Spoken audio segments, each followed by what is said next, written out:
श्री स्वामी समर्थ. नमस्कार मित्रांनो, आजचा आपला व्हिडिओ आहे की भक्ती म्हणजे नेमकी काय. तुम्ही नक्की कोणत्या प्रकारचे भक्त आहात? तर मित्रांनो, स्वामी भक्तांनो, भक्ती म्हणजे विभक्त न होणे. भक्ती हा शब्द भज या धातूपासून आला आहे. याचा अर्थ असा आहे की जोडले जाणे. जोपर्यंत आपण स्वतःला देवापासून वेगळे समजतो तोपर्यंत आपण भक्त नसतो. जेव्हा भक्त आणि भगवंत यांच्यातील अंतर पुसले जाते आणि मी आणि माझा देव एकच आहोत ही जेव्हा भावना जागी होते त्याला खरी भक्ती म्हणतात. दुसरं म्हणजे भक्ती म्हणजे व्याकुळता. नारद भक्ती सूत्रात म्हटले आहे, तदप्रीता खिलाचारता तद्विस्मरणे परम व्याकुलतेती. म्हणजे आपले सर्व कर्म देवाला अर्पण करणे असं होतो आणि क्षणभर जरी त्याचे विस्मरण झाले तर मनाची जी व्याकुलता होते ती म्हणजे भक्ती. जशी मासोळी पाण्याविना राहू शकत नाही तसा भक्त नाम विना राहू शकत नाही. तिसरं म्हणजे भक्ती म्हणजे शरणागती. भक्ती म्हणजे देवाशी सौदा करणे नव्हे. जसं की देवा माझे हे काम कर की मग मी तुला नारळ चढवीन, हे दान करेन. तर असं नाही.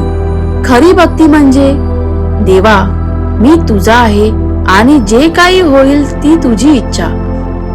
उदाहरणार्थ, जेव्हा विभीषण श्री रामाला शरण गेला तेव्हा त्याने काहीही मागितले नाही. त्याने फक्त स्वतःला श्री रामाच्या चरणी झोकून दिले. हीच पराभक्ती आहे. भक्तीचे 3 मुख्य प्रकार आहेत जे तुला ओळखता येतील. एक आहे सकाम भक्ती, म्हणजे काहीतरी मागण्यासाठी केलेली भक्ती. उदाहरणार्थ नोकरी, आरोग्य, पैसा. ही भक्तीची पहिली पायरी आहे. दुसरा आहे आर्त भक्ती, म्हणजेच संकटात असताना देवाला मारलेली हाक. उदाहरणार्थ गजेंद्र हत्तीने मारलेली हाक. तिसरं निष्काम भक्ती, म्हणजेच काहीही न मागता केवळ प्रेमापोटी केलेली भक्ती. यात भक्त म्हणतो, स्वामी तू मला काही दे किंवा नको देऊस, पण तुझे नाम माझ्या मुखात राहू दे. तर भक्तीचे उदाहरण द्यायचे झाले तर तुम्ही आता बघू शकता की जसा एखादा लहान मुलगा गर्दीत आपल्या आईचा हात घट्ट धरून ठेवतो. जसा एखादा लहान मुलगा गर्दीत आपल्या आईचा हात घट्ट धरून ठेवतो, त्याला हे माहिती नसते की तो कुठे चालला आहे, पण त्याला हे नक्की माहिती असते की आई सोबत आहे, म्हणजे मी सुरक्षित आहे. हेच निखळ समाधान म्हणजे भक्ती. स्वामी काय सांगतात? आपले स्वामी समर्थ काय सांगतात? तर स्वामी समर्थ नेहमी म्हणायचे, भिवू नकोस, मी तुझ्या पाठीशी आहे. या वाक्यावर ठेवलेला 100% विश्वास म्हणजे भक्ती.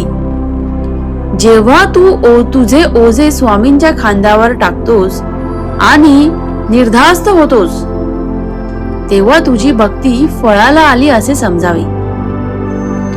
भक्ती म्हणजे केवळ कर्मकांड, तोडगे आणि मंदिरांना भेट देणे नव्हे, तर आपल्या अंतर्यामी असलेल्या ईश्वराची जाणीव ठेवून वागणे म्हणजे भक्ती होय. तर मित्रांनो, स्वामी भक्तांनो, तुम्हाला हा व्हिडिओ कसा वाटला मला कमेंट करून नक्की सांगा आणि मला हेही नक्की सांगा की तुम्ही कोणत्या प्रकारचे भक्त आहात. प्लीज एक लाईक आणि कमेंट करून मला नक्की सांगा. अशीच नवीन माहिती तुम्हाला जाणून घ्यायची असेल कृपया माझ्या चॅनलला सबस्क्राईब करा अशीच रोज रोज तुम्हाला नवीन नवीन माहिती तुम्हाला या चॅनलवर मिळून जाईल. श्री स्वामी समर्थ, श्री गुरुदेव दत्त. धन्यवाद.